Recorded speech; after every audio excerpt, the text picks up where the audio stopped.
So as we begin our first session to review Module 1 content, I want to call your attention to the resources folder. This is where you're going to find the class recordings, right? So on your screen, you should see class recordings. And then in here, we're going to create a new folder called Fall 2022 Sessions. And this is where you will find recordings for our class. And Monday's recording so when we post the recordings, what we'll do is provide a little bit of a detail about this. So here you see intro to CSC 241 and then the date. That's how we'll list each of the recordings. And it used to be that I spent the time to do some really fancy schmancy stuff. I call it fancy schmancy. So inside the resources folder, class recordings, you can, if you look, you'll notice that some of the listings for YouTube videos play in a window. Based on comments I'm getting from students, I am uncertain that the extra time it takes to format the YouTube videos in this manner are actually helpful, as opposed to a link where you just click and now you're in YouTube and you're watching a YouTube. If you find that this format embedded in Blackboard is just easier to work with, I'd love for somebody to say, yeah, keep doing it last year. I do know that there's some overhead associated with formatting the thing so that it's a proper size and it fits on most display devices like this. This is technically this would show on a basic high definition device. So something that's 720, it would actually show on an old TV. So if you were using like a old school flat screen TV, this would actually play back on that resolution. The challenge with posting the lowest common denominator for viewing device, and I don't know if I'm making sense. Everybody remembers math. You were tortured. Everyone here was tortured with math. Yeah. Okay. Yeah. So, and my apologies to the math department. I mean that with all the love in the world.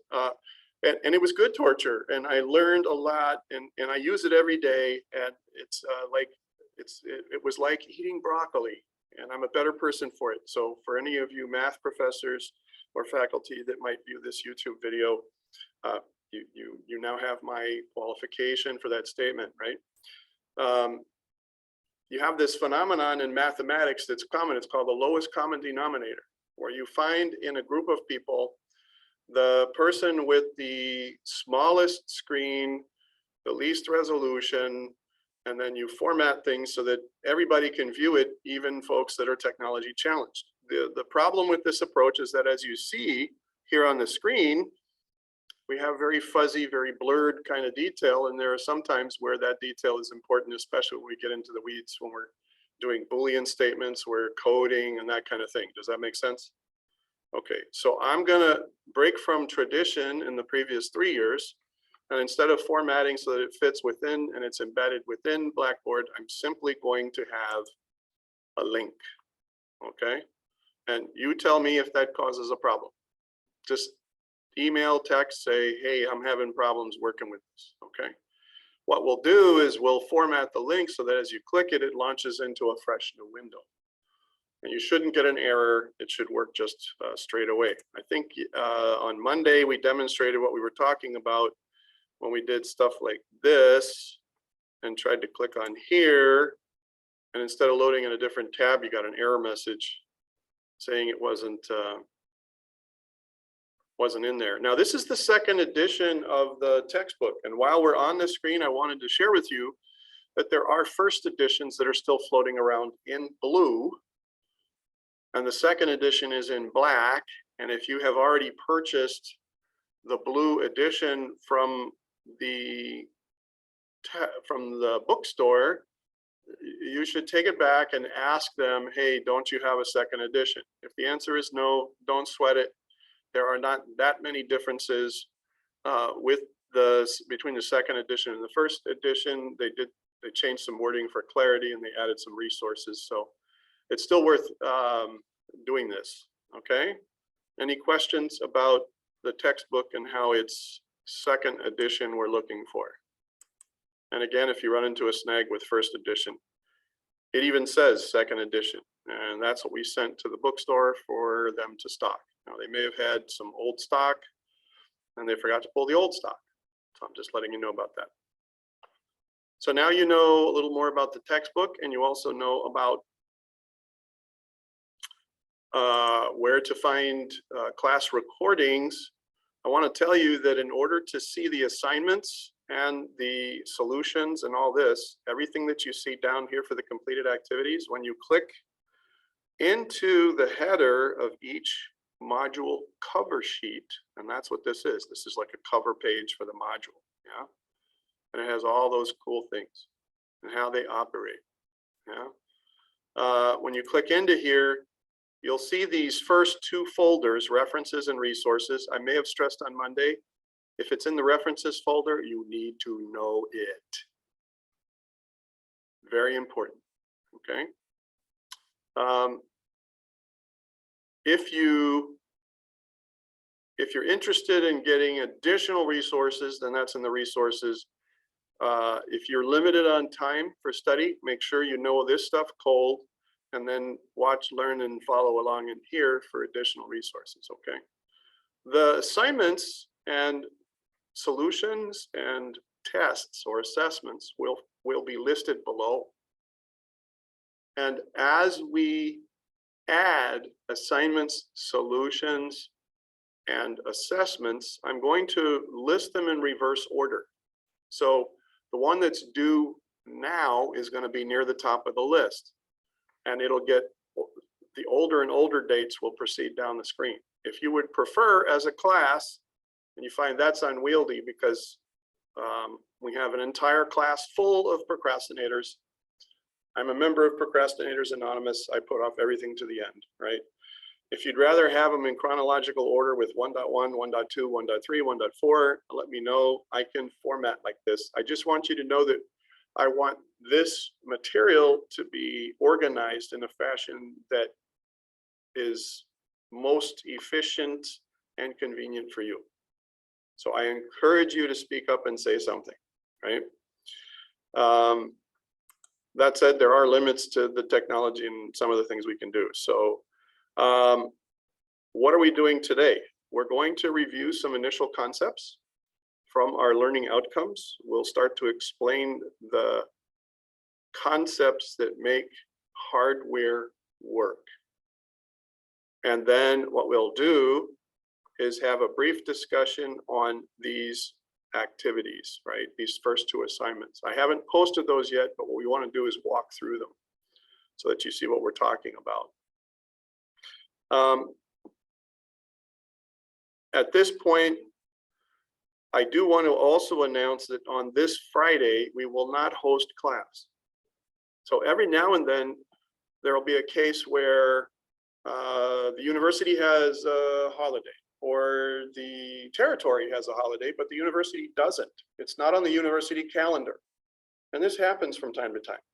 So everybody else on the island is off, and you're sitting here in class, and we're all going, okay, let's do this and get it over with. Because, well, that's just how it is, right? There are so many days that we have to log, and we don't get as many holidays as everyone else. As a matter of courtesy, I may post independent assignments for you to do and give you the class time to work on them. And this Friday is one of those Fridays, okay? Yeah, so I just thought I would share that with you. I'm tempted to do the same for the Friday right before Labor Day. Or I may do that for the Tuesday classes because it seems like, oh, Mondays are always off for Monday holidays. And the Tuesday classes don't get any time off, but we'll try to be balanced and fair about this. I do want you to know that we do not have, I will send a reminder out this Friday. We will not host a class session, but you'll have independent work on screen. And please use the time, you know, I would suggest that you basically come to the class, pull up the stuff and get into it so that there's effective use of it. If we check off Friday and say, woohoo, it's a free day, because this is the only class I have to go to, then when the due date comes around, we have a lot of people in a panic, right? So that would be my recommendation, and I'm just offering that. You'll notice that these dates will change to reflect when this is due. The authentic textbook, this is due next Monday, not the 23rd, but I'm going to basically update these so that it's not next Monday. You see it's from last year, so it's 22nd of August instead of 23rd from last year. And all I'm going to do is work down the screen and update those times. But I'll post that assignment. And where do you find the assignment? Anyone? How do I get to the assignment from here? In the header. Thank you. So we click into here and you'll see 1.1, and it'll read just like, absolutely just like. Now, if you're not familiar with Blackboard or you've been working with it a while and nobody's explained to you, these are called crumbs. So you can kind of navigate forward and back once we get in. Watch what happens. We get in, and then we get in, and then we get in, right? So we click on this, and so these are crumbs, right? So you can navigate up and down just in case that's something that isn't entirely familiar with you. Now you'll notice I have the hardware simulator tutorial open, and you'll notice the link, nand2tetris.org. This is the website with companion materials, and you're going to be using this website quite a bit at first. Your early assignments are to download the software and install it. And if you go to this website, it tells you and shows you how to do it, even for Macs. If we have any Mac fans out here in the audience, how about CAB 112? Are there any Mac owners in the audience in CAB 112? Nope. No. No? Okay, well that's unusual because we usually have one or two folks that are like, yeah, I own a Mac because I'm better than you. I have a Mac. Oh, you have a Mac. You just didn't bring the Mac. Okay. I'm using it right now. Oh, you're using it right now. Okay. Yeah. Yeah. Okay.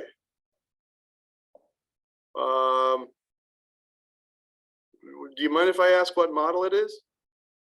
It is the MacBook Pro 2020 version. Oh, I'm green with envy. That's the one with the new CPU, I think. It's not the ARM CPUs. Oh, it's an Intel CPU. So even though it's 2022, did you say 2022? No, I said 2020.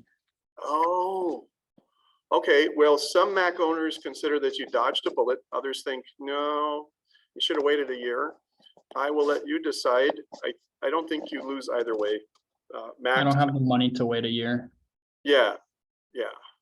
And that's, so MacBook Pros are typically very capable hardware platforms. And yes, they are a source of envy among students and faculty alike. As I sit in front of my 10-year-old Lenovo ThinkPad. Okay, there we go. Moving right along. One of the things that I would like, let's take a look at our study guide and how our study guide is done. Can everybody see this revision 1? Does everybody see Yes. revision 1? Yes. Okay, so here's what happens. I put out a study guide, and this is revision 1. And if you look at what happened last year toward the end, of 2021, as I look at class notes, previous module 1. Okay, this is the most recent version. Sometimes we'll see revision 1A or revision 2 or whatever. If you are working with a study guide and you find, we talked about this on Monday, right? Did I mention bounties? I thought I mentioned bounties. Didn't mention bounties. Okay, of all of the subject matter disciplines that I teach, hardware by far changes the most frequently and the most rapidly. Rapidly, as in like rabies, would be a better way to describe it. In fact, how many of you have heard, let's get interactive here. I don't want to talk the whole time. This is bad, and I got to be better about this. I would like you to respond to a question I'm going to put in the chat, just to make sure folks are not multitasking and doing 3 other assignments in 2 other classes, right?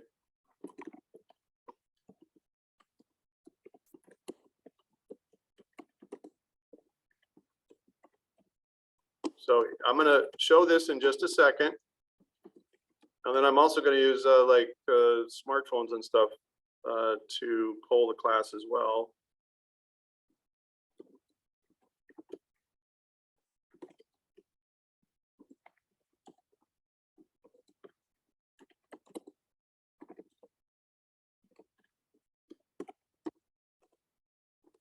Does everybody see what I just posted in chat?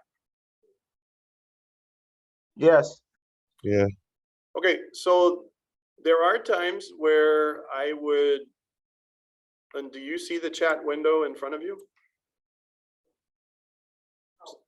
On my screen. Yeah. Yeah. Chat window on your screen? Yeah, do you see my chat window as everybody types responses? No, I do not see that. I think so. Yeah, I don't see it. Okay, so in order to be interactive, there are times where I'm going to go ahead and do something like this.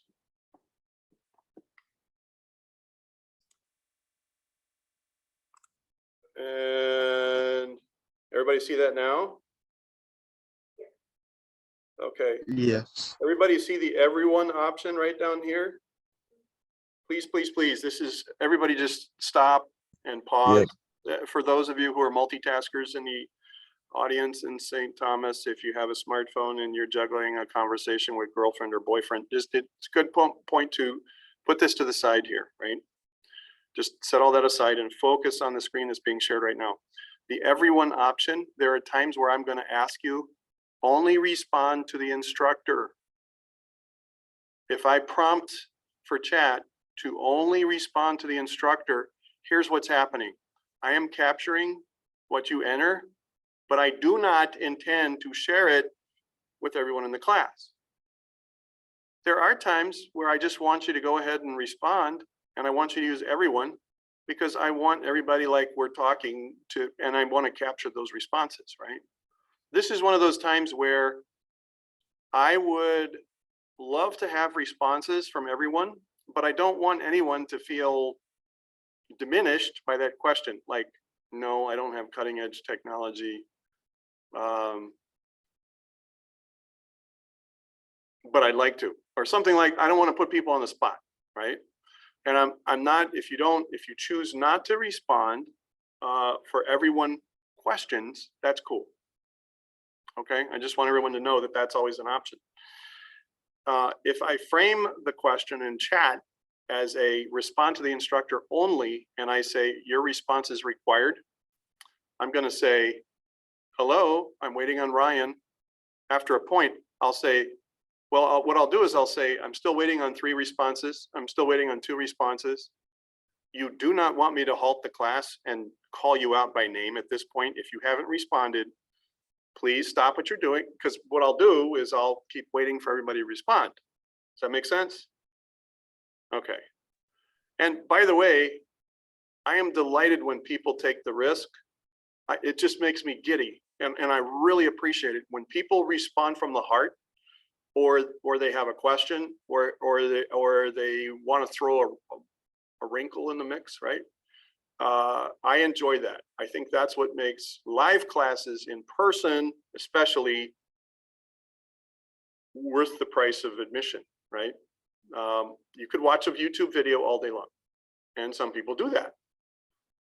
But I don't imagine that you would want to pay like student loans for the next 10 years because, you know, that's what we put in front of you here. So in any case, I have 2 responses from people. I'm not going to push or prompt for everybody to participate. Wow. Yeah, some of you do have some pretty cutting edge stuff. Yeah, and gaming, by the way, so I'm seeing some responses and I will comment, but I won't mention names. So when we're everyone, unless somebody feels comfortable with me sharing a response, I'll try to frame it so that you can, you have a choice. I'll ask, is it okay for me to share this, right? So I'll chat separately before I share the screen. So at this point, because I'm not doing that with each person individually, I am getting some really cool responses, and OMG, do some of you have some, Santa Claus was good to you this year, I can tell. I can tell. And then others have very basic standard technology. Okay. Why do I ask that question?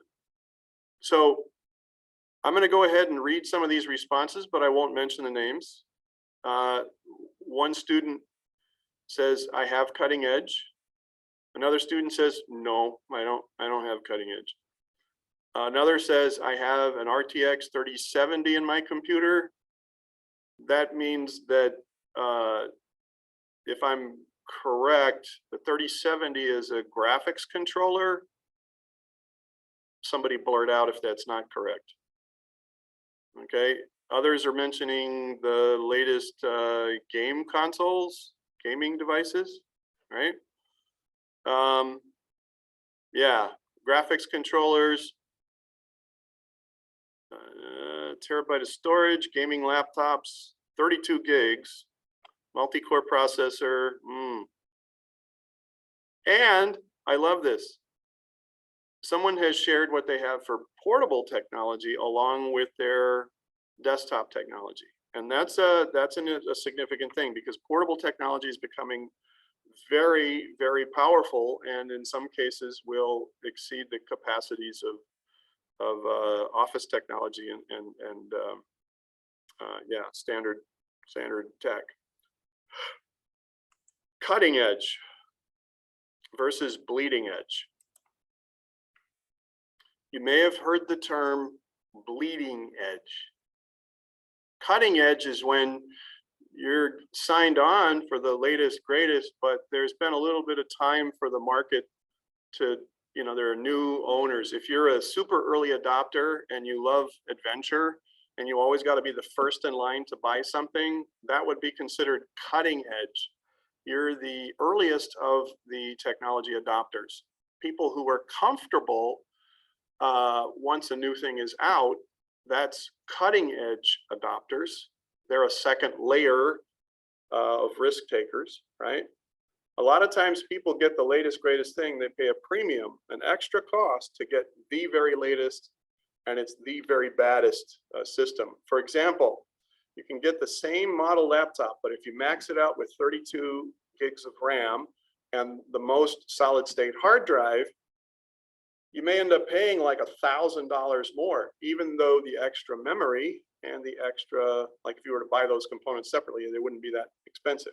I don't know if I'm making sense, but okay.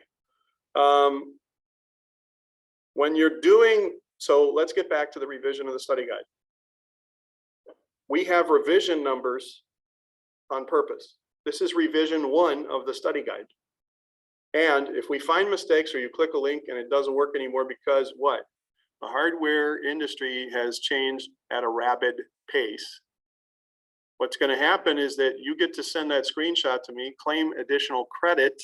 We've talked about that before. That's the bounty. Yeah. You claim additional credit, so that's the bounty. And then I put out a new version of the study guide. I make the correction. If the link doesn't work, I find the link where the link is now situated, or what is the latest information, and I update the study guide. Then I would put out, as long as most of the study guide doesn't change, revision 1A, revision 1B, revision 1C, and so on. If there is a major revision of the study guide, meaning, all right, I'm changing up on some learning objectives, and that happens occasionally, I reorganize the material.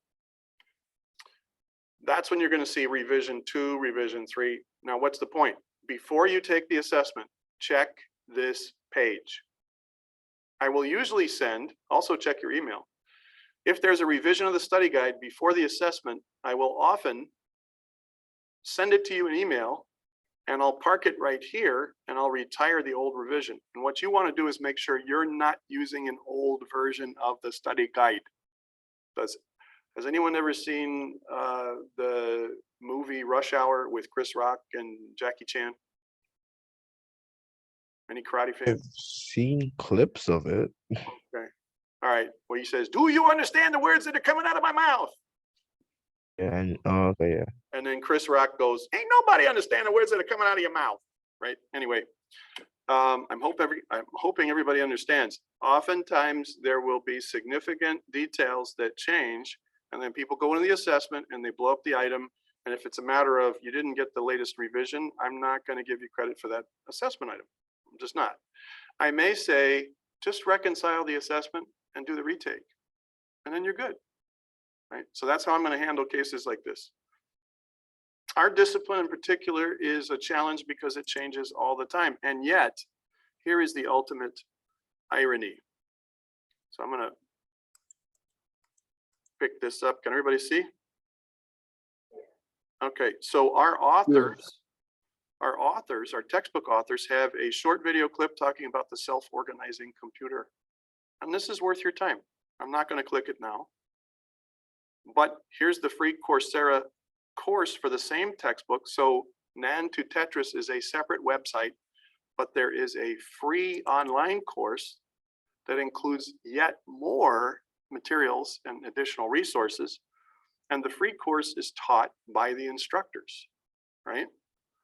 If you've heard of MOOCs, massively open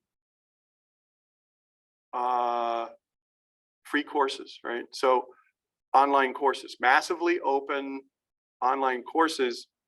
These are courses that you can take online, and it's campuses like Harvard and Stanford and California Institute of Technology or Caltech or Rutgers. They'll have these massive courses, and there's really cool stuff in there. And I'm about to sneeze here because I've been doing this. Anyway, I want you to see this. And what you'll find is that sometimes you click a link and lo and behold, it doesn't launch a new tab, or you find that you have to sign up for Coursera in order for the link to work. I think it's really good for you to watch this. So it's a TED Talk. I'm just going to click this to make sure that the link still works. And there's no such thing as a good or bad memory. There is no such thing as a good or bad memory. There's just a trend. Skip the ad. Holding my first abacus, but actually holding what my father would consider an ample substitute to an iPad. So one thing that I took from home is this notion that educators don't necessarily have to teach. Instead, they can provide an environment and resources that tease out your natural ability to learn on your own. Self-study. So this is huge because these two individuals, they're both from Israel, and they teach at an Israeli university. But their school, they were schooled at the Massachusetts Institute of Technology. Okay, so these guys are this is really worth your time. And I just wanted to make sure that we called that out. And then the other thing I want to do, where are we here? Thought I had this open already. Did I close it? No. All right. Explain how digital computers operate and provide a common hardware example of each. On the most basic of levels, This is one of the things that it bumfuzzles people. It confuses them. About 75 years ago, mathematicians first discovered that certain challenges, calculation challenges, would be best solved working with ones and zeros, binaries, right? And so mathematicians were in the mix when the first computers were invented. The thing that we have to understand about all of the things in the rich world of the digital universe and all of their different capacities, at its most basic level, all digital devices can only talk, only communicate, only operate ever. As in, at the most basic level, this is all they can do. They can signal that something is on or something is off. Something is on or something is off. That's it. Let's repeat that. At the most basic hardware level, the only thing a computer can really do is say, okay, I have a data element and this data element is on. Oh, I have a data element and this data element is off. Now, in electrical terms, what's profound is that if it's electronic and it uses electricity, this is key. If it's electronic and it uses electricity, when we say on, we mean the current is flowing or the circuit is closed. So in electrical terms, if you've ever had a science class, you close a circuit, now the battery can light the light bulb. But if the circuit is open and the wires are not connected, if the circuit is open, O for open means off. It's off, right? So either electricity is flowing or it's not flowing. And if it's not flowing, it's off. If it is flowing, it's on. The light bulb comes on. If you had a light bulb attached to the flowing electricity, you would light the light bulb. If you had a light bulb connected to the wires and it was off and the circuit was open, the electricity would not be flowing and the light bulb would be dead. On or off, that's it. Now, the miracle of this is that in the base 2 number system, you can represent any value with ons and offs. And has anyone ever heard of fiber optics? Fiber optics. So I've heard you mention it before in Yeah. digital. yes. So now we have new and novel ways of representing on and off. It's not just the flow of electricity. In some cases, it's a magnetic charge in a given spot on a metal disk inside a hard drive. And when there's a magnetic signal, because we magnetize that spot, that's on. When there's no magnetized spot, that's off. So there are these little teeny tiny little heads or levers that have a magnet at the end, and they move across the platters of a hard disk and they magnetize very, very small spaces, and those represent the ones. And where there are no magnetic marks, those represent zeros because of their position. CDs and DVDs, discs, laser discs, those things are etched with a laser. Where there's a pit that's been burned by the laser, that's a 1. Where there is no pit, there's a 0. In fiber optics, when you have a fiber optic network, when the light is on, then you have a 1. When the light is off, you have a 0. So lasers are used to pulse light across a glass fiber on or off, and that represents the ones and zeros. Now, I know that this doesn't seem like an incredibly important thing, but what's going to happen is that we're going to come back to this over and over and over. And here's the part that I want to leave you with before we talk about your first assignment. Okay? On or off also means yes or no. It also means true or false. And that is huge. Because true or false means we can make decisions based on conditions. Let me say that again. When you can register or log a true or false, now you have the means to not only work number calculations, but you can make comparisons. If this greater than that, if that's true, then, so now you can control what happens next. You can start formatting statements or commands in a programming language simply because you can register if it's true or false. In fact, a very important mathematician 150 years ago came up with this idea of Boolean logic. And he changed the world without even knowing it, because he never saw the first computer, but he knew he was onto something.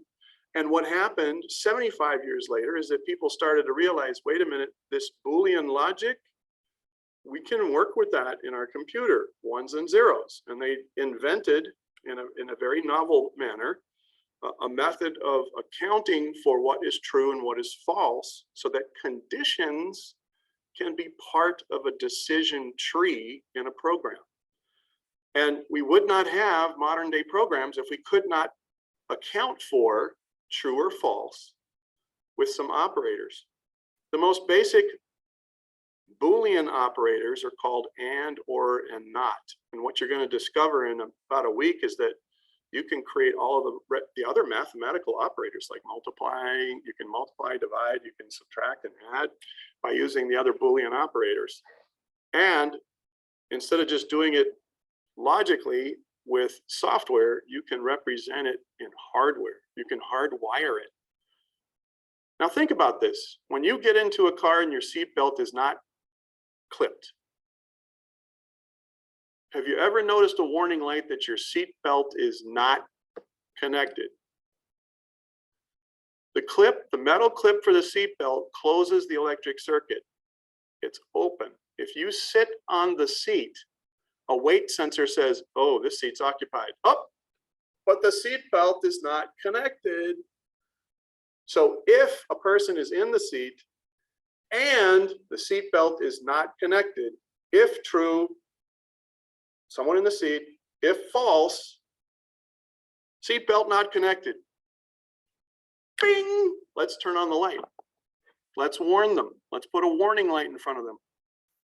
What you've discovered with that simple statement is a basic example of the Boolean world of logic and how powerful it can be. It is the very thing, if you learn this well, you can work for Intel or NVIDIA or AMD, or you can go into a casino and hack the casino. We're going to show you how to hack casinos and how casinos make a lot of money off of people with Boolean logic, okay? So, all right. Now, I've talked about a lot of different examples. Why did I do that? Your first assignment is this. Well, you have a couple of smaller assignments. One is to validate that you purchased the textbook or you laid hold of a proper copy of the textbook. All you're doing is capturing the screen. There is a print screen key on your keyboard. We'll talk about this. I think there's something in the video about that, but basically, no, let's do this separately. Here we go. Yeah, when you're doing a screenshot, there's a PRTSC key, and on a Mac it's a little different, but PRTSC key image, right? So everybody see this? Sometimes it says sys required or whatever. When you press that key and something's on your screen, like right now, I'm going to do it. I'm going to do it right now, and then I'm going to open up a new paint. I'm going to open up a new paint. I want to save the changes. No, don't save. I'm going to paste it. So I'm going to use Control V to paste it, or I could use the menu, right? I could simply use the menu, but I'll go ahead and do Control V. Oh, and there's my screen. Paste it, right? So your first assignment is to show me the screen where you have purchased the electronic textbook and you have it on the screen. And capture the screen. And I will know because I'll see little things blinking on the screen that have your name on it. Okay. I will know whether or not you're pulling my leg or not. Okay. And okay, that's the first assignment that you're going to do. The second assignment we're going to be talking about your host capacity, but I'm going to save that for Monday. The third assignment I want you to start on is the article summary. And in 60 seconds remaining, what I want to do is tell you that when I post this, all you have to do is read the article summary essentials. Then I provide a rubric. The rubric is a score sheet that tells you how I'm going to grade your submissions. Now, here's one thing I want you to understand. I use Boolean logic. So here's how this works. I have criteria in my rubric when I'm giving you credit for what you submitted. And I'm going to say basic spelling grammar. Was each sentence a complete thought that included a noun and a subject? This is basic writing. You're at a university. That should be uncomplicated. Also, notice, Boolean, yes or no. Did the student do this? True or false? If the answer is true, you get credit for that criteria. If the answer is false, you don't. It's just that simple. Where am I going with this? There are different point values associated with some of these criteria. Please don't blow the big point values, okay? I want you to pay attention to what's going on here. And if I give you the score sheet for what you're writing, why don't you like give your writing to somebody else or do this on your own? Print a hard copy and then use the score sheet and score your own. Okay, did the student use the proper font size and avoid double spacing? Sometimes I say, okay, 2 short paragraphs, and people give me like 1 sentence for the first paragraph and 1 sentence for the second paragraph, and they double space and they use really big fonts. And I'm like, I'm sorry, that worked in middle school, but it doesn't work here. Right? You get what I'm saying. Why do I have a criteria for that? Because every year somebody does it. I'm not sure why. This one here is a biggie. When we go online, what I want you to do is I want you to find something really cool online you can read about. It should be like a journal article or a magazine article. And it should have to do with, I don't know, hardware. What's the name of the course? Computer architecture. Do I want you to read? Do I want you to read an article about programming for this course, which has to do with hardware? No. Okay. I have people that turn in stuff. It's like, oh, here's something that has to, I'm like, okay, that's how the Pentagon was hacked. That's great. Is there a hardware point to this? Was the Pentagon hacked because the hardware was faulty? If the answer is yes, ooh, we're good. Now, if you go online and you copy and paste and you change a few words, don't, because I use Safe Assign to score papers that are submitted. And then if that doesn't return a decent score, every year somebody tries to work around this. Now, I'm going to say this once, and I'm never going to repeat it again. My advanced degree is in hacking. I know all the tricks. If you figure out a workaround that I can't catch, all the more power to you. You'll get full credit for the assignment. I'm happy for you. But the odds are pretty darn good that after 25 years of doing this and putting bad people in jail, I'm going to catch you. So don't. This is one of those cases where people say, oh, he's a likable guy. Yeah, I like to be agreeable and congenial, but I also have my non-negotiables. And this is one of those things. I mentioned this in your syllabus. I talk about academic integrity. Don't copy and paste and change the words of a few sentences and turn it in. Just don't. All right. What I'd rather you do is you read the sentences or read the article and then jot down key words and then circle the ones that are related and then write your sentences from the heart. I want to hear your voice when you write this. And I promise you, you'll get more credit if I'm reading something that sounds like you. And if I'm reading something that sounds like, I don't know, a Scientific American article, I'm going to look up the article. I'm going to start reading the article. And if I found out that there are 3 or 4 words that are changed, even if you cleared the Safe Assign score, I'm going to tap you on the shoulder and say, yeah, we need to have a talk. So I'm going to give you a link, a YouTube article, a YouTube to watch on how to do this. This is a 5-point, it's the only writing assignment, but it's designed to help you prime the pump. I want you to spend a little time on your own to explore the wonderful world of computer hardware and find something that fascinates you and read an article about it. In the first paragraph, I want you to tell me what it's about. Is it it provides a basic description of the article, a sensible, appropriate summary of a credible reference related to computer architecture. In your own words, what is it about? Second paragraph, why should I care? The second paragraph is about relevance. Okay, here's a new type of memory. It works like RAM, but it's also permanent like a hard disk. Wow, how is that relevant? Well, RAM costs a lot of money, and laptops that have more RAM cost a lot more. But if the cheap hard disk works like RAM anymore, just think, we can buy full-blown laptops for 50 bucks. And that's a possibility. Everyone should be interested in that for that reason alone, right? You heard me talk through that. If you write that out in the same manner, that's your second paragraph, boom, you're done, you get full credit, right? First paragraph, what is it? Second paragraph, why should I care? That's all I want in your own original voice.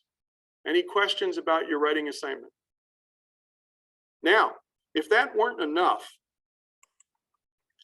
I also provide you with a sample article from Wired Magazine. And I provide you an example of my own summary. What am I saying? When you get this assignment, I'm going to give you the sample article, and then I'm going to give you the way I would summarize this article. So you can read it, and then you can see how I summarized, and then you can get a flavor. When you read my summary, there will be no doubt in your mind that it's my authentic voice. Okay? And you don't have to be flowery. You don't have to use complicated language. Don't. Write from the heart. Yeah? Here I said, if code equals control, then perhaps machine learning will mean that we start to lose control. After I read that article, I'm like, oh, this is a scary article. Computers are going to take over. Terminator is going to be real. Everybody get what I'm saying? This is your chance to find something cool and share it. And if you find something really cool and share it, I'll post additional credit. I'll double your score, right? Which means you can blow up an assessment later on in a module and not even care. I'm just saying. That's what I want you to spend time on Friday doing. Now, as we bring the class to a close, let's make sure we take the last and final snapshot. Okay, we have 12 participants. We still have 12 participants. Does anyone have any questions before we close out? Okay, begin reading the assignments. Take a look at the module and find out what the reading assignments are and read through the study guide between now and next Monday. If I don't see you or run into you between now and the weekend, because we're not having class in person on Friday, I wish you a safe and pleasant weekend, and we'll see you on Monday. This time we'll start the class on Monday a little sooner. So next week we're going to ratchet it down. We'll start instruction 5 minutes after the hour. By the time we get to Labor Day, it'll be like right on time. Everybody heard that last time, right? Okay. All right. I'm going to stop recording and stop sharing, and then I'm going to ask the question one more time.